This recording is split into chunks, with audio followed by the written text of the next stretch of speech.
Hello friends, welcome to our YouTube channel. In this video I'm going to tell you about how you can reset your app preferences in your Redmi A4 5G smartphone. Before watching this video, if you have not subscribed to our YouTube channel, then subscribe to it and like our video. So let's start friends. First you have to open your settings, then click on apps, click on manage apps. Here it is three dot button. You have to click on other setting and just you have to do is click on three buttons, and if you see there is no reset app preferences, then you have to press back, go to additional settings.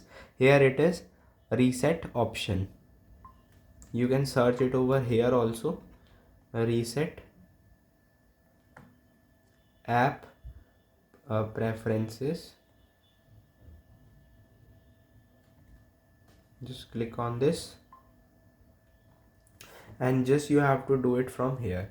I hope you like this video. If you like this video, then subscribe to our YouTube channel for more helpful tips and tricks videos. See you next time.